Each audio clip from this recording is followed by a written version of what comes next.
Buenas noches, hermanos. El pastor, como ya se ha acostumbrado que le iba a pedir que pida la bendición del Señor, dijo, bueno, ya me adelanto y oro desde antes por la palabra, para que no me haga subir otra vez. Amén. Bueno, ya sabemos dónde vamos a abrir las Biblias. Echabais de menos a Ana, ¿verdad? Bueno, por lo menos el pastor, sí. Gracias. Amén. El primer libro de Samuel, capítulo 2.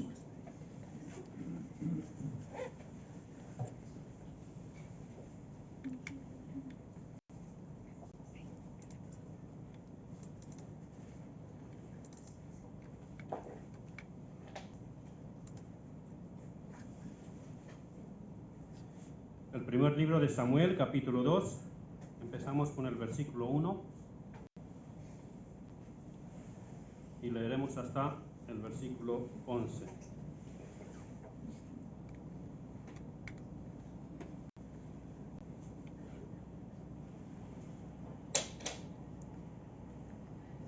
Y Ana oró y dijo: mi corazón se regocija en Jehová, mi poder se exalta en Jehová. Mi boca se ensanchó sobre mis enemigos, por cuanto me alegré en tu salvación. No hay santo como Jehová, porque no hay ninguno fuera de ti, y no hay refugio como el Dios nuestro.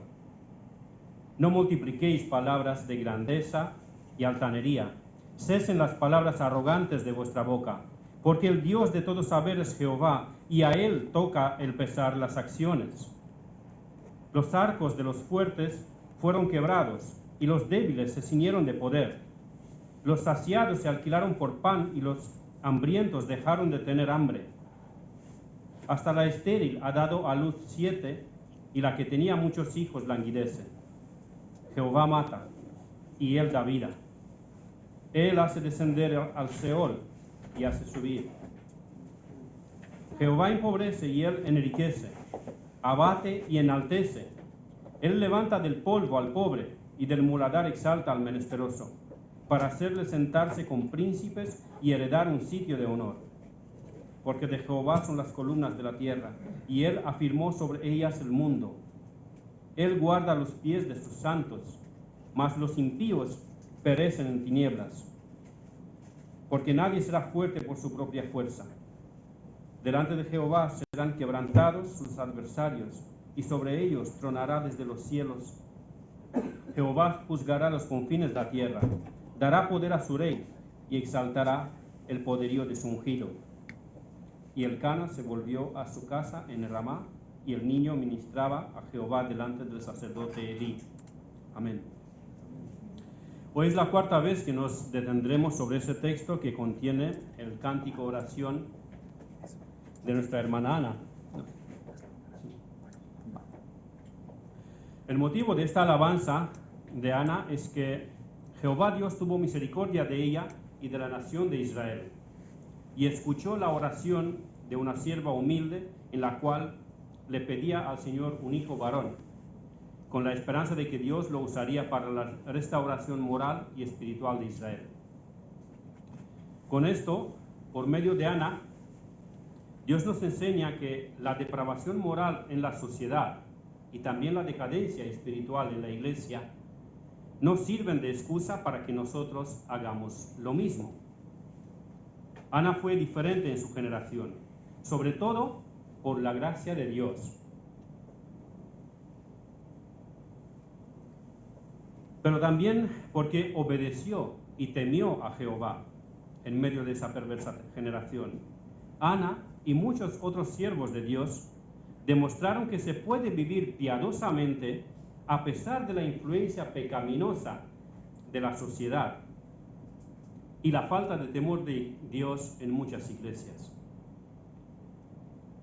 La verdad de que el vivir piadosamente es tanto una gracia como un don de Dios, como un don que Dios nos da, y también la responsabilidad del creyente la encontramos en Filipenses 2, versículos 12 y 13. Como últimamente he acostumbrado, como tengo muchas citas, los he puesto en diapositivas para que así lo podamos seguir todos. Ahora sí, ¿no? Ahora. He resaltado en verde la parte que es el tema de nuestro estudio de esta noche, no porque tendría un valor más significante que el resto de la palabra, toda la palabra es palabra de Dios, pero como el tema de esta noche es la soberanía de Dios, pues he preferido enfocar esa parte de los versículos en verde. Entonces, repito, la verdad de que el vivir piadosamente es tanto una gracia como una responsabilidad del creyente delante de Dios, vemos este texto. Y dice así: por tanto, amados míos, como siempre habéis obedecido, no como en mi presencia solamente, sino mucho más ahora en mi ausencia, ocupaos en vuestra salvación con temor y temblor, porque Dios es el que en vosotros produce así el querer como el hacer por su buena voluntad. La gracia, la ayuda de Dios, la bendición de Dios y la responsabilidad del cristiano en el mismo texto. El vivir piadosamente es una gracia que Dios nos da, pero a la vez es una responsabilidad de cada creyente. Y esto se testifica de cada creyente cuando se le pregunta por la razón de su vida espiritual. Si preguntas a un creyente que anda bien espiritualmente, ¿cuál es la razón de su obediencia, de su victoria con el Señor? Te va a decir, es la gracia de Dios. Pero si preguntas a otro cristiano que anda tropezando todo el tiempo, y si en el momento que le preguntas te contesta honestamente qué es lo que ocurre con su vida, te va a decir, es mi culpa, es mi debilidad.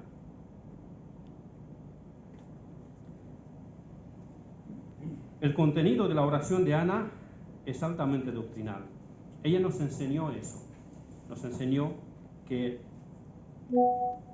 la doctrina es importante, el conocer a Dios es importante, pero también el buscar a Dios, el poner de su parte. Ana gozaba de un conocimiento de Dios tristemente muy superior a la mayoría de nosotros. Tenía un conocimiento doctrinal de Dios muy denso, conocía los atributos de Dios, quién es Dios en su majestad.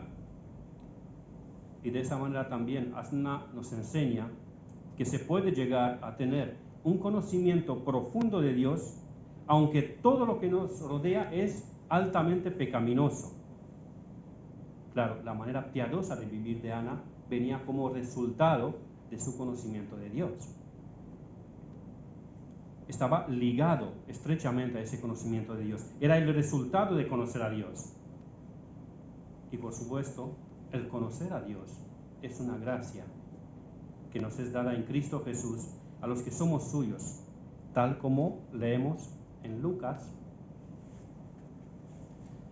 capítulo 10, versículos de 21 al 24. Dice así: en aquella misma hora Jesús se regocijó en el Espíritu y dijo: yo te alabo, oh Padre, Señor del cielo y de la tierra, porque escondiste estas cosas de los sabios y entendidos y los has revelado a los niños. Sí, Padre, porque así te agradó. Todas las cosas me fueron entregadas por mi Padre, y nadie conoce quién es el Hijo sino el Padre, ni quién es el Padre sino el Hijo, y aquel a quien el Hijo lo quiera revelar. Y volviéndose a los discípulos, les dijo aparte: bienaventurados los ojos que ven lo que vosotros veis, porque os digo que muchos profetas y reyes desearon ver lo que vosotros veis y no lo vieron, y oír lo que oís y no lo oyeron. Así que el conocer a Dios es en primer lugar un asunto de gracia. Una gracia que nos es dada soberanamente de nuestro Señor. He escuchado más de una vez como los predicadores y también los cristianos en general distorsionan este texto porque no quieren ver ni reconocer que el conocer a Dios es un asunto de gracia.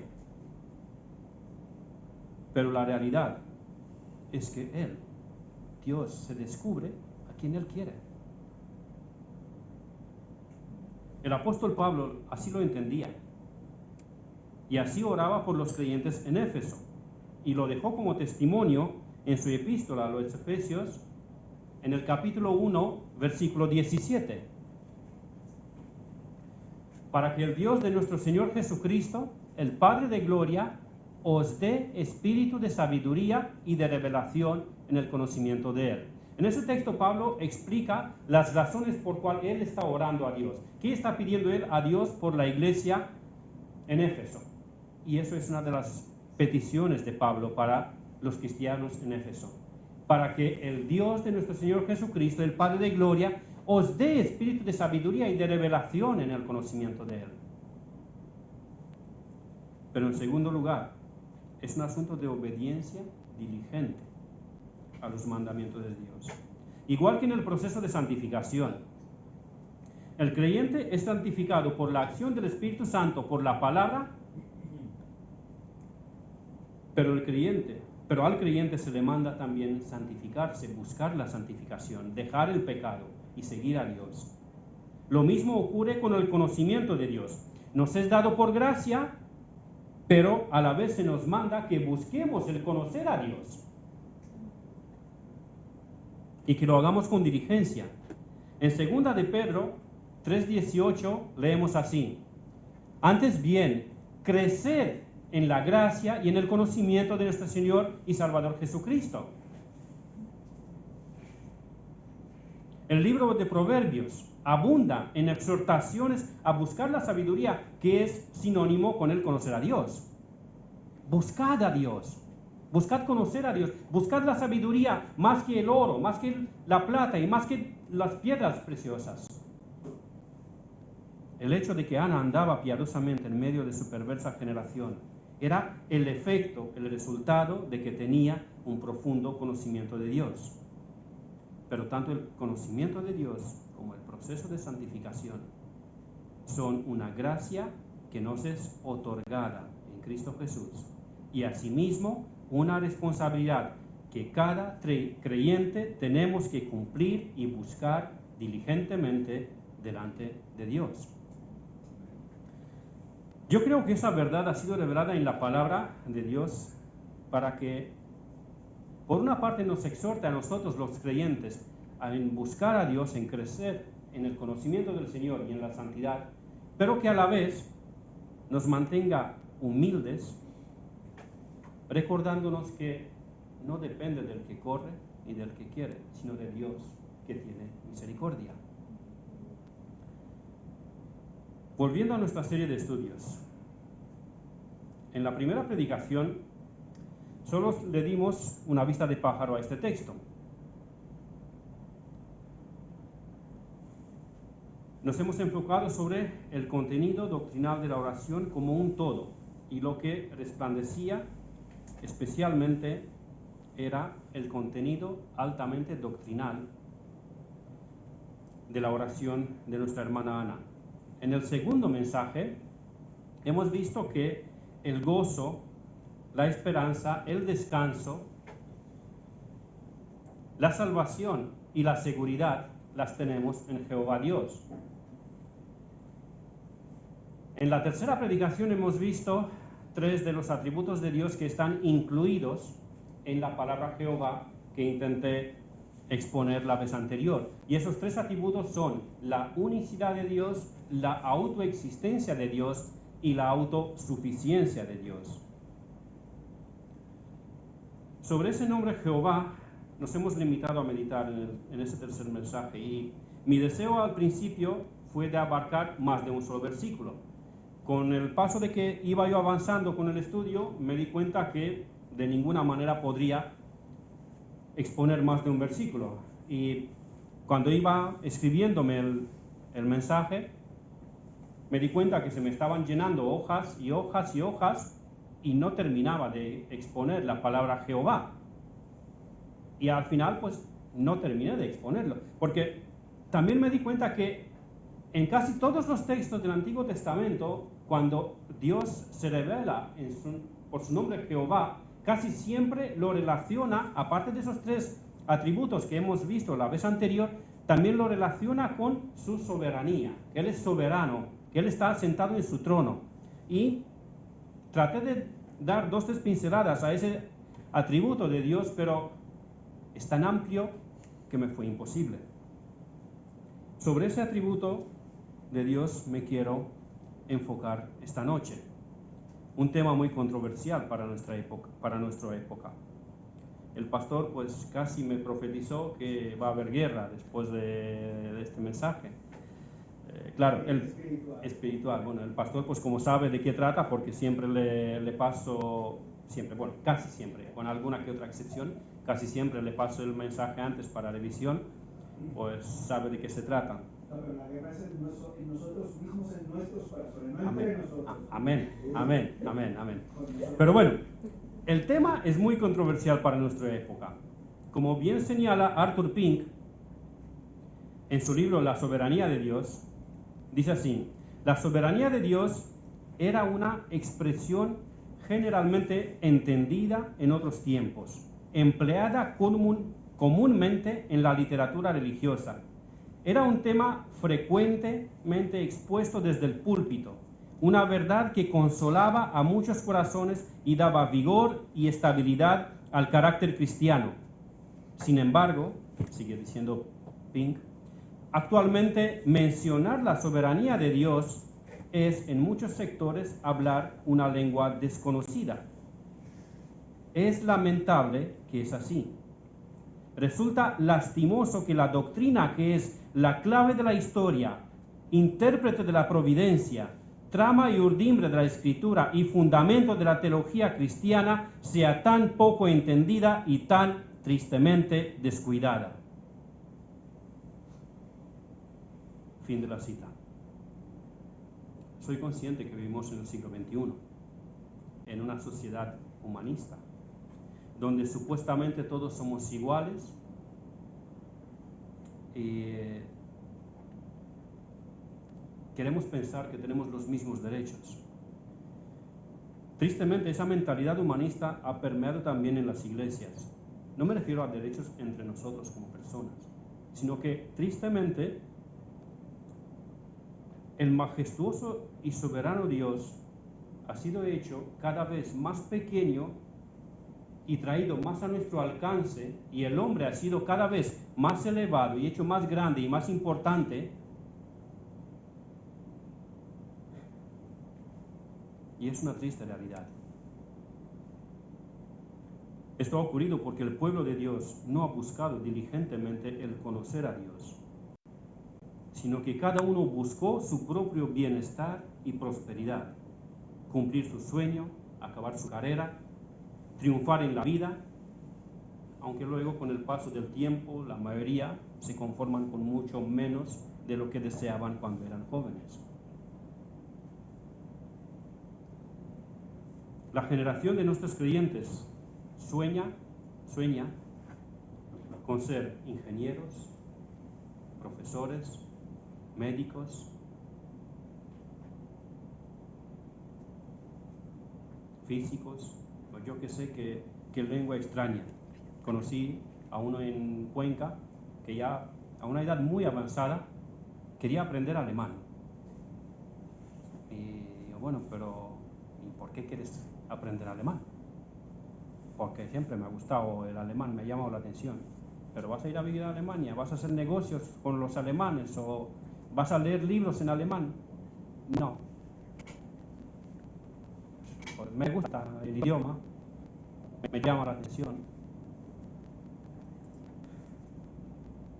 Pero tan pocos de nuestros jóvenes cristianos están interesados en estudiar teología, en estudiar quién es Dios.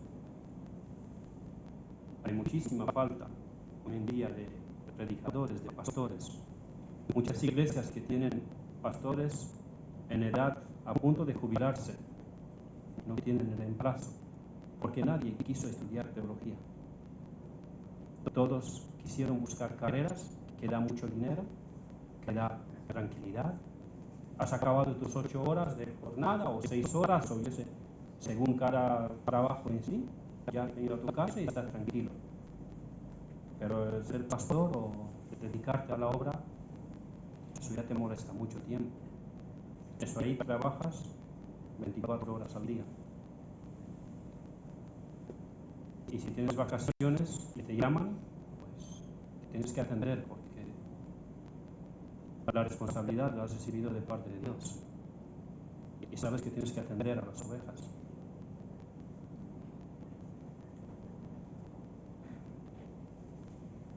Soy consciente que para algunos de vosotros el estudiar los atributos de Dios que han sido enumerados por una mujer hace unos 3.000 años, o incluso algo más de 3.000 años en una oración que hizo, puede ser un tema aburrido o demasiado denso, aunque de denso os confieso que no tiene nada, porque lo ha preparado un albañil. Lo digo porque sé que no muchos estarán entusiasmados con los atributos de Dios.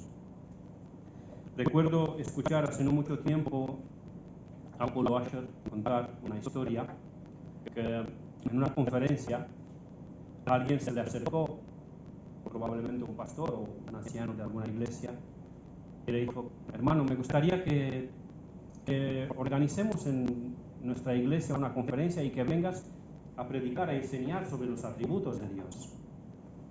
A cual Paul Washer le contesta, dice: ¿a predicar de los atributos de Dios? Hermano, ¿no te parece que es un poco chocante, un poco duro, demasiado fuerte? A cual el otro se queda sorprendido, pero a ver, hermano, ¿cómo que somos cristianos? Somos creyentes, se supone que buscamos a Dios, queremos conocer a Dios. Y Paul Washer le contesta de nuevo, dice: no, es que anteriormente me han invitado a dar una conferencia sobre los atributos de Dios. Empecé en la primera sesión a hablar de la ira del Dios Santo y me han cancelado la conferencia. Me han mandado a casa. La segunda conferencia ya no me lo han dado. Han dicho que ellos no creen en un Dios de justicia, en un Dios santo, en un Dios de ira contra el pecado. Han dicho que el Dios de ellos es un Dios de amor. Así que, si me invitas a dar, sigo la cita de Paul Washer, si me invitas a dar una conferencia en tu iglesia, estate preparado porque puede haber mucha guerra.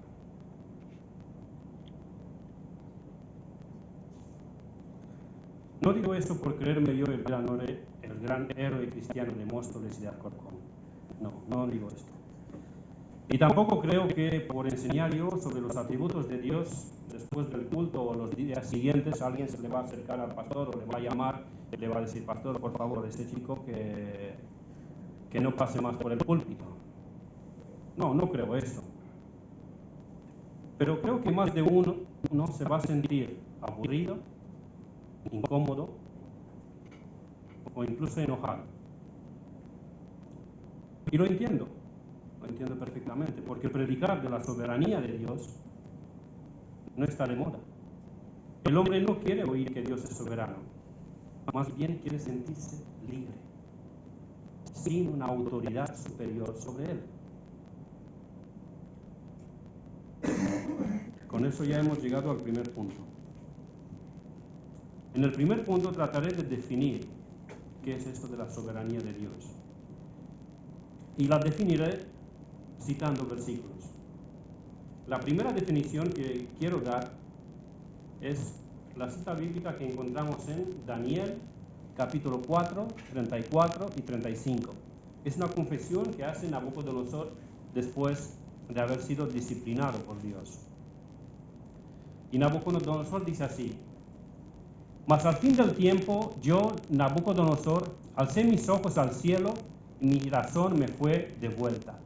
Y bendije al Altísimo, y alabé y glorifiqué al que vive para siempre, cuyo dominio es sempiterno y su reino por todas las edades. Todos los habitantes de la tierra son considerados como nada, y él hace según su voluntad en el ejército del cielo y en los habitantes de la tierra, y no hay quien detenga su mano y le diga: ¿qué haces? Eso lo dijo Nabucodonosor después de pasar por por la Escuela de Teología en el bosque. La segunda definición que daré la encontramos en Salmo 115, versículo 3, que dice así: nuestro Dios está en los cielos, todo lo que quiso ha hecho. La siguiente y la última la encontramos en 1 de Timoteo 6:15, y sobre todo es la segunda parte, la cual a su tiempo mostrará el bienaventurado y solo soberano Rey de reyes y Señor de señores.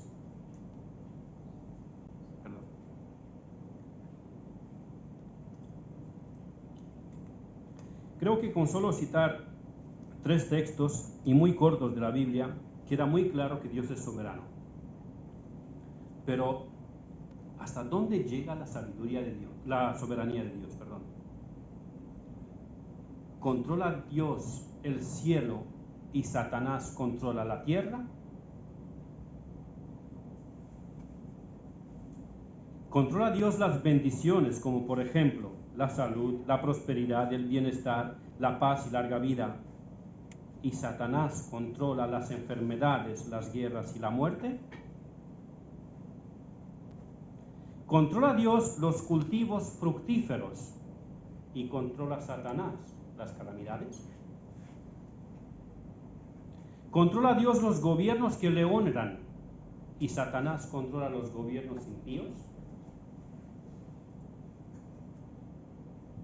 ¿Controla Dios las almas de sus hijos y Satanás las almas de los que se pierden? O, si Dios es soberano, ¿qué sentido tiene orar? A estas preguntas intentaré contestar en los siguientes 4 puntos que restan, pero el mensaje de esta tarde solo abordaremos 2 de ellos. La soberanía de Dios en la naturaleza. Y he dicho a propósito en la naturaleza y no en la creación, porque hay pocos creyentes que negarían que en el momento de la creación todo llegó a existir por la palabra soberana de Dios. Dios dijo que sea la luz y hubo la luz, aunque el sol y las estrellas fueron creadas 3 días más tarde. No he calculado la velocidad de la luz, cuánto tiempo se necesitaría que la luz que resplandece el sol cuánto tiempo tendría que pasar para que esa luz del sol llegue a la tierra. Dios dijo que sea la luz y fue luz, sin sol, sin estrellas, sin nada.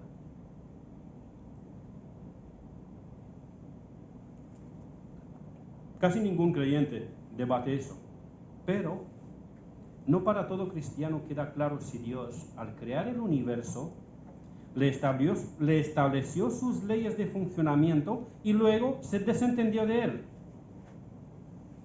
O si de vez en cuando visita la tierra, quizá algunas veces por el clamor de los hombres, y ahí interviene. O más bien, cada milímetro del universo está bajo el señorío de Dios en cada segundo. Amén. Hay hermanos a quienes les resulta difícil creer que Dios tenga algo que ver con las calamidades, las enfermedades o la muerte. Y como contestación leeremos 4 textos bíblicos. He dicho que tenemos muchas citas. Salmo 135, de 5 al 7. Porque yo sé que Jehová es grande, y el Señor nuestro mayor que todos los dioses. Todo lo que Jehová quiere, lo hace, en los cielos y en la tierra, en los mares y en todos los abismos. Hace subir las nubes de los extremos de la tierra, hace los relámpagos para la lluvia, saca de sus depósitos los vientos. La naturaleza, los efectos de la naturaleza están en las manos de Dios. La siguiente cita. Éxodo, capítulo 9, del 13 al 18. Entonces Jehová dijo a Moisés: levántate de mañana y ponte delante de Faraón y dile: Jehová, el Dios de los hebreos, dice así: deja ir a mi pueblo para que me sirva, porque yo enviaré esta vez todas mis plagas a tu corazón, sobre tus siervos y sobre tu pueblo, para que entiendas que no hay otro como yo en toda la tierra. Porque ahora yo extenderé mi mano para herirte a ti y a tu pueblo de plaga, y serás quitado de la tierra. Y a la verdad, yo te he puesto para mostrar en ti mi poder y para que mi nombre sea anunciado en toda la tierra. ¿Todavía te ensoberbeces contra mi pueblo para no dejarlos ir? Y la continuación en los versículos 23 al 25, el mismo capítulo 9, explica qué pasó después de la advertencia. Y Moisés extendió su vara hacia el cielo, y Jehová hizo tronar y granizar, y el fuego se descargó sobre la tierra. Y Jehová hizo llover granizo sobre la tierra de Egipto. Hubo pues granizo y fuego mezclado con el granizo, tan grande cual nunca hubo en toda la tierra de Egipto desde que fue habitada. Y aquel granizo hirió en toda la tierra de Egipto todo lo que estaba en el campo, así hombres como bestias. Asimismo destrozó el granizo toda la hierba del campo y desgajó todos los árboles del país.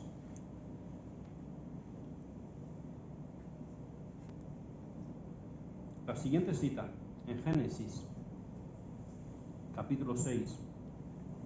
Los hombres lo tenemos muy fresco porque estamos estudiando en la escuela dominical. El Señor le está hablando a Noé.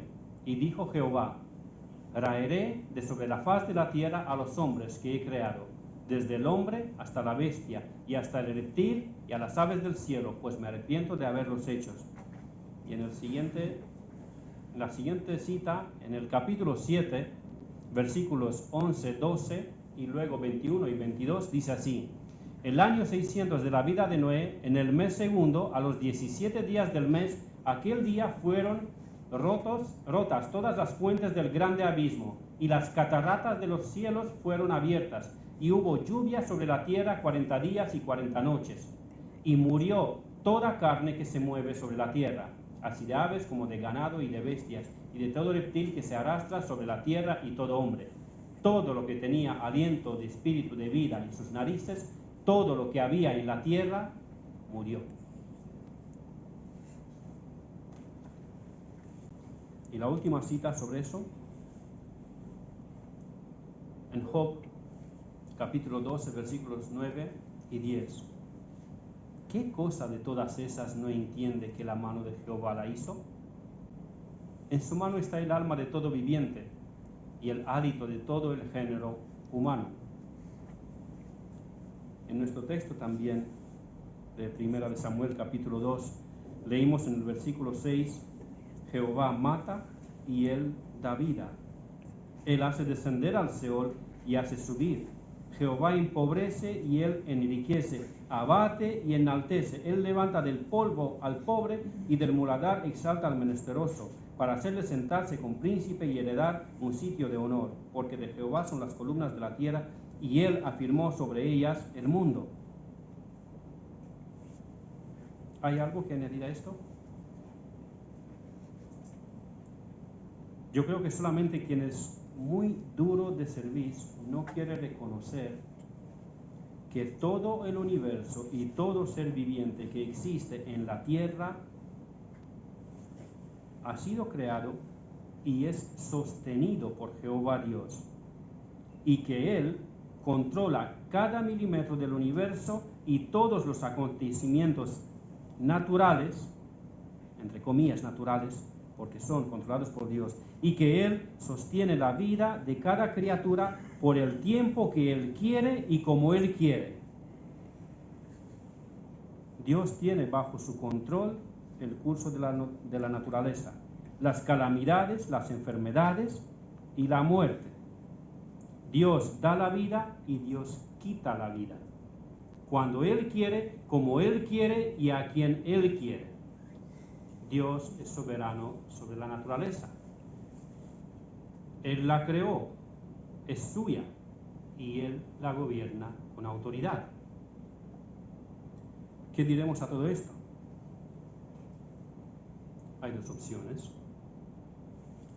La primera sería enfadarnos y decir que no podemos creer que el Dios de amor de la Biblia tiene algo que ver con el tsunami de hace unos cuantos años, con los terremotos de México o el de hace unas pocas semanas en Marruecos, o con los niños que mueren de hambre en África o en tantos países de este mundo, los genocidios.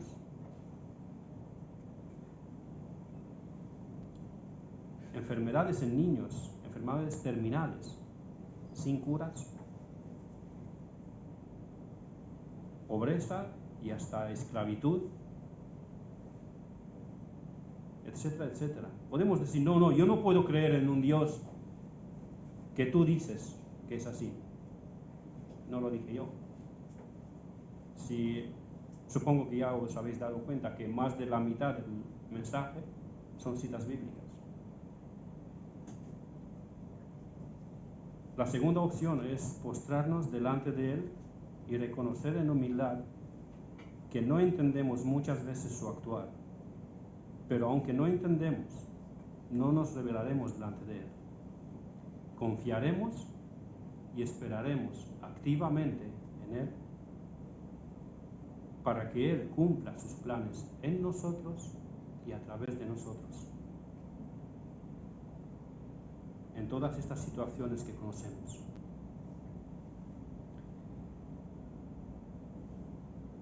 Yo fui uno que no creía en la soberanía de Dios. Algunos de vosotros saben cómo lo aprendí. Tenía yo unos 26 años cuando Graciela, mi hija, nació con atresia biliar extrahepática. A los 3 meses de edad le hicieron una operación en un hospital en Bucarest con el propósito de prolongarle la vida hasta que cumpliera 1 año de edad o 10 kilos de peso, que era lo que dijeron los médicos que necesitaba para poder aguantar un trasplante hepático, que era la única cura, la única posibilidad de sobrevivir, si no, se moriría. A los 5 meses de edad, Graciela tenía cirrosis biliar. Su color de piel se oscurecía cada vez más, se ponía de un tono verde marrón. A los 6 meses aproximadamente la pusieron en la lista de espera para trasplantes de hígado, en el único hospital de Rumanía que decían que sabían hacer trasplantes de hígado. Una de las complicaciones supuestamente secundarias de eso era que tenía varices en el esófago, y se podían romper tan fácil con tomar su biberón o con un simple llanto. Y los bebés lloran y toman biberón.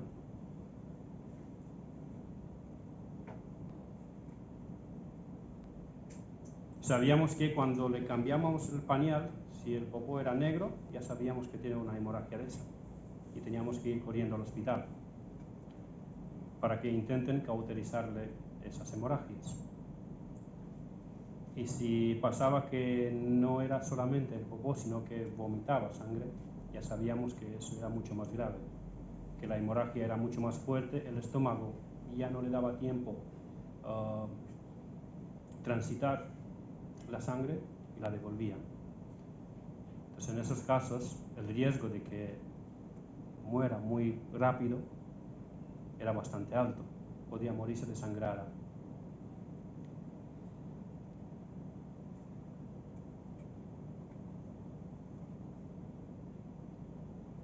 Los 5 meses que hemos esperado en Rumanía para el trasplante, hemos conocido varios niños con el mismo diagnóstico, porque esos últimos meses los hemos pasado prácticamente en el hospital, ahí en Bucarest. Una niña de unos 5 o 6 años que le llegaron a practicar el trasplante murió después de hacerle la operación. Y otros 3, 4 o 5 niños, ya no recuerdo muy bien cuántos eran, en la lista de espera,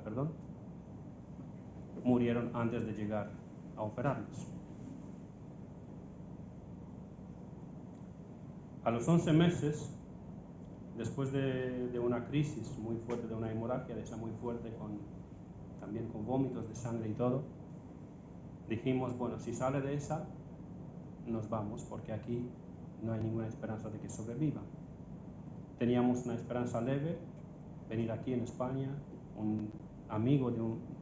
el hermano de un viejo amigo mío me había contado que aquí nos podían atender, y dijimos, bueno, si sale de esta, pues nos vamos, porque si nos quedamos aquí se muere, y si nos vamos, se morirá o vivirá. Vinimos a España y en pocos días ya la atendían en el Hospital Universitario La Paz de aquí de Madrid. A los 13 meses de edad, pasaron primero pues estos 2 meses de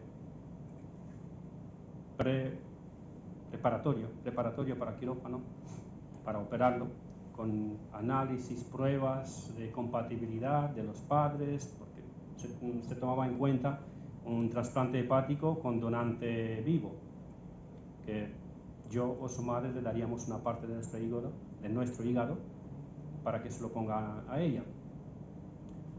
Y mientras esperábamos la última prueba de una analítica, que a mí me había salido mal, y quisieron repetirla para ver qué es si es un error o qué pasó, apareció un donante cadáver, que un niño de unos 4 años aproximadamente había muerto de muerte súbita. Era perfectamente compatible con Graciela y sus padres habían decidido donar todos sus órganos.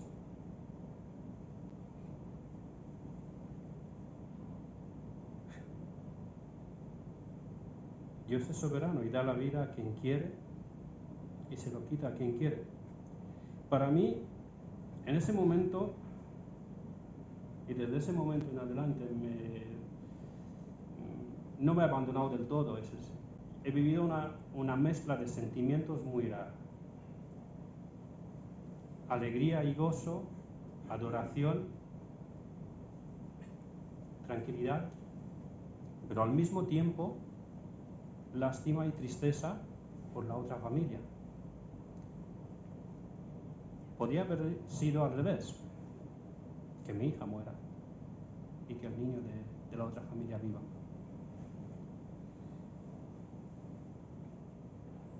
Hoy,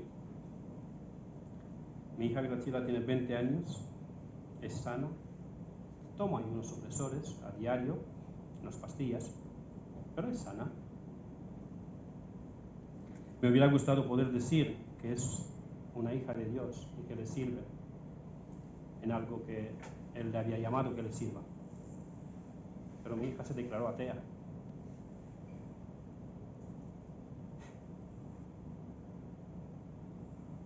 Pero Dios es soberano, a pesar de que mi hija es rebelde. En familia oramos por su salvación, por su salud, por su felicidad, para que Dios la guarde, etc. Pero indiferentemente de que mi hija, o tú, o yo, somos rebeldes para con Dios, Dios sigue siendo soberano.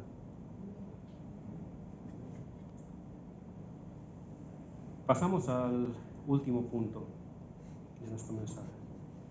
Con eso, la soberanía de Dios en los gobiernos y sobre Satanás. Aquí se calienta un poco el asunto. Ahora vivimos en tiempos de democracia en muchos países del mundo, por lo menos esto es lo que se cree. Creemos que nosotros elegimos a nuestros gobiernos y en un sentido es así. Hay elecciones, expresamos nuestro voto libremente No sabemos si luego los están trucando por detrás o qué pasa. Bueno, eso ya es otra cosa. Pero creemos que vivimos en democracia, en libertad. Y en un sentido es así. Elegimos a nuestros gobiernos, tomamos nuestras decisiones. Pero si leemos Daniel, capítulo 2, versículo 21, nos abrimos a otra perspectiva. Él, Dios, muda los tiempos y las edades, quita reyes y pone reyes. Dad la sabiduría a los sabios y la ciencia a los entendidos. No los que votan ponen los reyes y quitan los reyes, sino que Dios los pone. En Primera de Crónicas, capítulo 29, versículos 11 y 12, leemos así: Tuya es, oh Jehová, la magnificencia y el poder, la gloria, la victoria y el honor, porque todas las cosas que están en los cielos y en la tierra son tuyas. Tuyo, oh Jehová, es el reino, y tú eres excelso sobre todos. Las riquezas y la gloria proceden de ti, y tú dominas sobre todo. En tu mano está la fuerza y el poder, y en tu mano el hacer grande y el dar poder a todos. En Proverbios 21, versículo 1, dice así: Como los repartimientos de las aguas, así está el corazón del rey en la mano de Jehová. A todo lo que quiere lo inclina. O sea que no solamente quien llega al gobierno, sino que las decisiones que toman, Dios las inclina.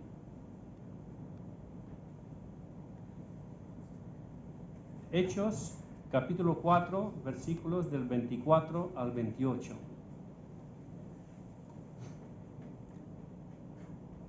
Y ellos, habiéndolo oído, alzaron unánimes la voz a Dios y dijeron: Soberano Señor, tú eres el Dios que hiciste el cielo y la tierra, el mar y todo lo que en ellos hay, que por boca de David tu siervo dijiste: ¿Por qué se amotinan las gentes y los pueblos piensan cosas vanas? Se reunieron los reyes de la tierra y los príncipes se juntaron en una contra el Señor y contra su Cristo, porque verdaderamente se unieron en esta ciudad contra tu santo Hijo Jesús, a quien ungiste Herodes y Poncio Pilato con los gentiles y el pueblo de Israel, para hacer cuanto tu mano y tu consejo habían antes determinado que sucediera.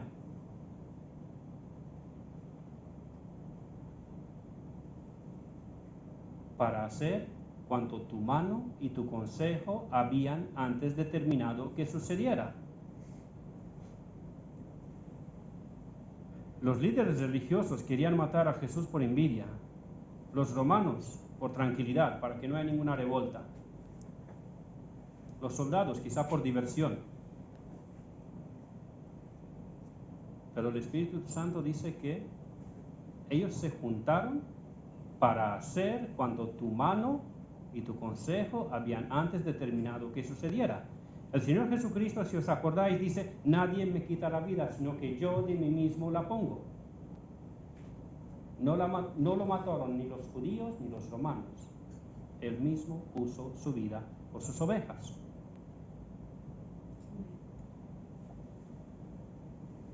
Quise leer también la historia de Job, pero es demasiado conocida para citarla entera, y además es un texto muy largo. Así que os lo voy a resumir.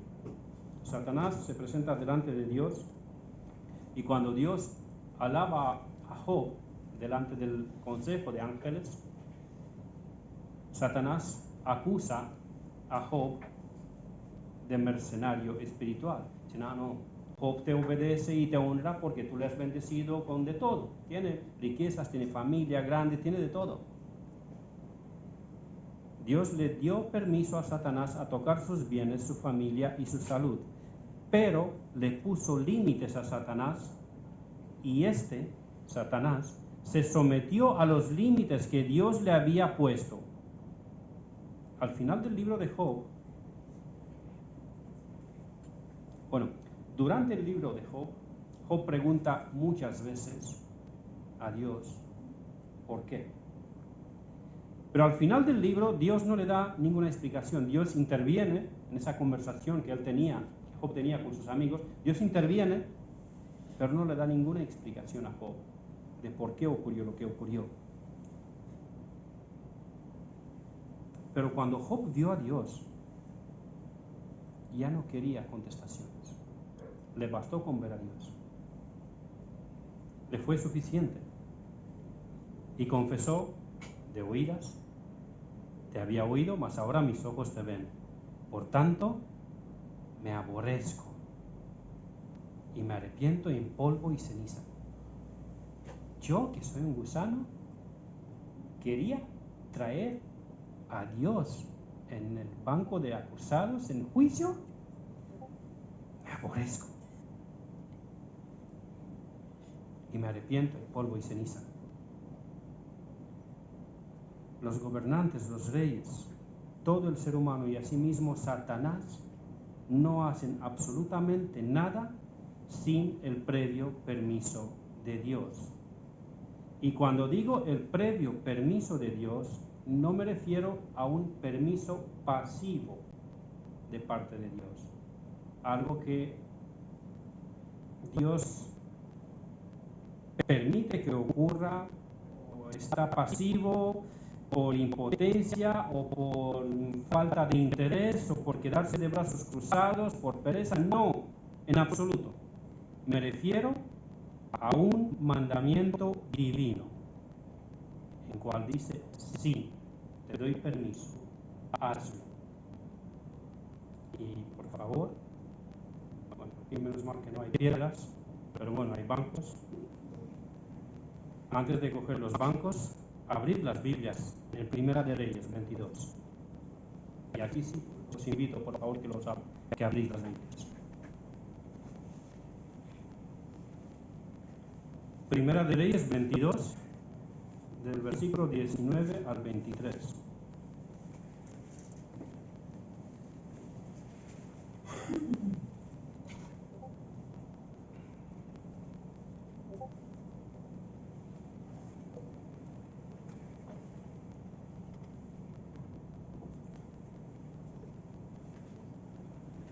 Primera de Reyes 22, del versículo 19 al 23.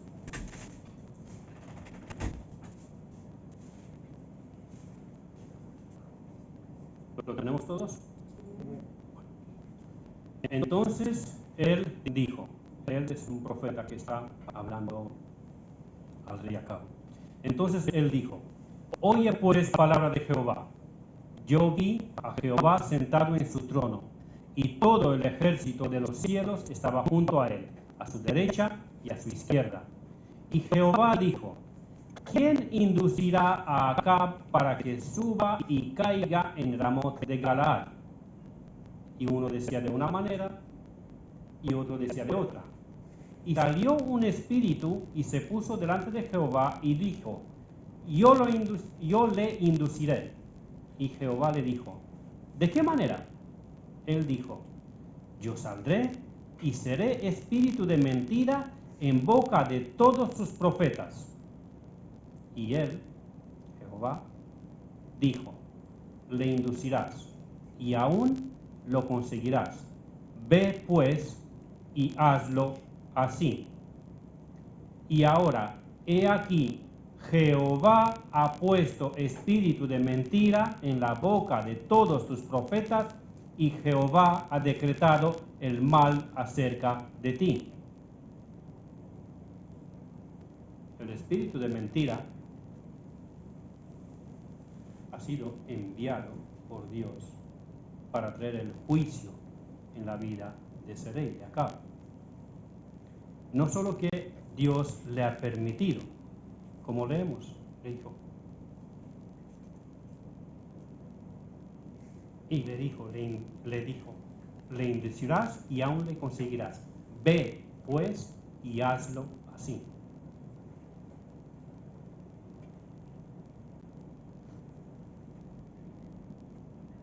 Sé que esto parece que anula la responsabilidad del hombre y que lo transforma aparentemente en un robot, en un títere. Y así nos han calumniado muchas veces. Pero no es así. Algunos se han atrevido a decir que los que defendemos la soberanía de Dios sobre todo el universo, incluidos Satanás y sus ángeles, estos han dicho que nosotros hacemos de Dios autor de pecado. No es así. Algunos incluso se han atrevido a decir que de esa manera hacemos de Satanás un ser mejor que Dios, porque Dios le permite a Satanás actuar de manera en cual actúa. De ninguna manera. Lejos de nosotros tal cosa. Con su ayuda, al terminar de exponer sobre la soberanía de Dios, pasaremos al siguiente atributo de Dios en nuestro texto, que es la santidad de Dios. Nuestro Dios, que es soberano, es también santo. Pero, volviendo a nuestro tema, de la soberanía de Dios sobre Satanás, los hombres impíos, los ángeles de Satanás, lo que decimos es lo siguiente: el hombre, en su naturaleza pecaminosa, en su depravación total, lo único que quiere es pecar. De la misma manera, y aún muchísimo más, Satanás, que es un ángel caído y sin posibilidad alguna de ser salvo, lo mismo es responsable. Y es por la gracia común de Dios que Él, Dios, restringe los límites de los deseos pecaminosos del hombre y asimismo pone límites al alcance de Satanás. Pero de alguna manera misteriosa que no nos ha sido revelada muy claramente en la Biblia, Dios nos declara que Él es 100% soberano sobre todo el universo, incluido sobre el hombre impío y sobre Satanás, y que el hombre y el diablo son 100% responsables. Dios no obliga a nadie a pecar, y Él es totalmente libre y apartado de pecado. El pecado es la elección libre del hombre y de Satanás. Pero después de que eso ocurre, descubrimos que Dios lo había decretado de esa manera, como hemos visto en la interpretación que Pedro y los demás apóstoles dan con respecto a la pasión y la muerte de Cristo. La gente se amotinaron, quisieron matar a Cristo, pero cumplieron la voluntad de Dios. José, en Génesis 50:20, lo entiende de la misma manera, cuando trata con el pecado de sus hermanos. Sus hermanos quisieron matarlo al principio, pero al final decidieron más bien venderlo y sacar un provecho, venderlo como esclavo. Y José le dice a sus hermanos: vosotros pensasteis mal contra mí, mas Dios lo encaminó a bien, para hacer lo que vemos hoy, para mantener en vida a mucho pueblo. Ahora os digo una cosa: no siempre ese fin nos es descubierto. Algunas veces lo vemos, otras veces lo veremos solamente en la gloria. Pero nuestro Dios está en control. Nuestro Dios es soberano sobre todas las acciones, incluido Satanás, incluidos sus ángeles, incluidos los pecados de los hombres impíos. Que nosotros no vemos cómo eso siempre llega a glorificar a Dios, no cambia la realidad de que Dios es soberano sobre toda su creación. La aplicación para este punto en la vida de los creyentes es la paz de Dios. Y qué bendita paz. El saber que cualquier deseo, cualquier acción que puede venir de cualquier persona, de mí mismo o del mismo Satanás, está bajo la soberanía de Dios. Qué paz, sabiendo que todo está bajo la mano de Dios. Pero cuidado, esta verdad no me da licencia a ser descuidado, perezoso o impío en mis caminos.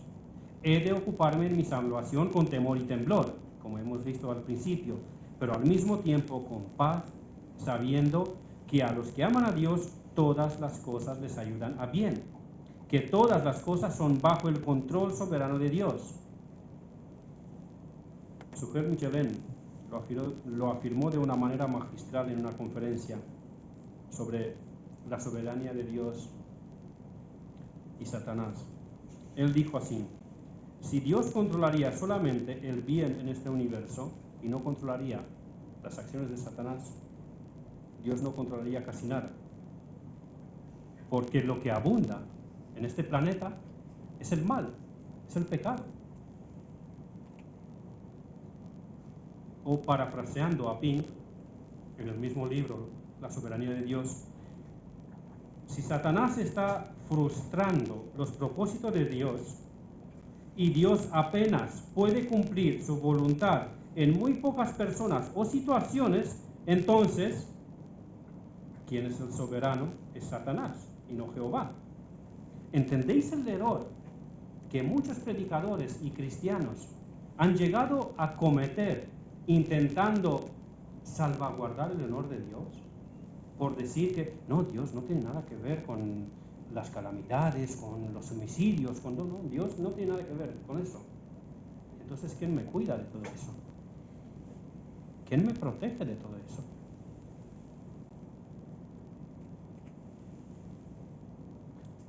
Me incluyo, porque yo también defendía anteriormente que Dios no tiene control sobre las calamidades naturales ni sobre la maldad de los hombres, ni sobre pestes o epidemias, ni sobre guerras o genocidios, ni sobre Satanás. Entonces, Dios solo controla a los ángeles buenos y el puñado de cristianos que quedan. ¿Esto significa que estamos a la merced del mundo y de Satanás? Por supuesto que no. Dios es soberano absoluto sobre todo el universo y sobre todo ser creado. Por lo cual, estoy seguro que ni la muerte, ni la vida, ni ángeles, ni principados, ni potestades, ni lo presente, ni lo porvenir, ni lo alto, ni lo profundo, ni ninguna otra cosa creada nos podrá separar del amor de Dios que es en Cristo Jesús, Señor nuestro, porque Él es por nosotros. Y cuando el apóstol Pablo hace esta afirmación en Romanos 8, 38 y 39, al hacer referencia que ni los ángeles nos pueden separar de Dios, por supuesto que no se refiere a los ángeles buenos, se refiere a los ángeles malos, porque los ángeles buenos son mensajeros de Dios enviados para el servicio a favor de los que serán herederos de la salvación. Satanás y los ángeles no te van, si tú eres creyente, no te van a apartar, no te van a separar del amor de Dios que está en Cristo Jesús. Recuerdo que en mi iglesia, ahí en Rumanía, decían, mira, si te fijas en ese texto, 38 y 39 de Romanos 8, todo lo que está ahí enumerado son cosas de fuera, pero tú mismo sí te puedes separar del amor de Dios. Me parece que dice, ni ninguna otra cosa creada, salvo que tú no eres una cosa creada, entonces sí te puedes separar de Dios, si eres su hijo. ¿Y qué hijo va a querer separarse de su padre? Amoroso. Así que, hermanos, la doctrina de la soberanía de Dios nos da paz, seguridad y descanso en Dios, porque sabemos que todo está bajo su control. Nos da un mayor entendimiento de quién es Dios. Nos impulsa a adorarle en humildad, a pesar de que muchas veces no lo entendemos. Quiera Dios alumbrar los ojos de nuestro entendimiento para ver que Jehová reina, que nuestro glorioso y majestuoso Dios está sentado sobre su trono y que todo el universo está bajo sus pies. Habría yo querido continuar con los otros dos puntos, pero creo que ya llevo más de una hora exponiendo, así que con la ayuda de Dios, la siguiente ocasión. Amén.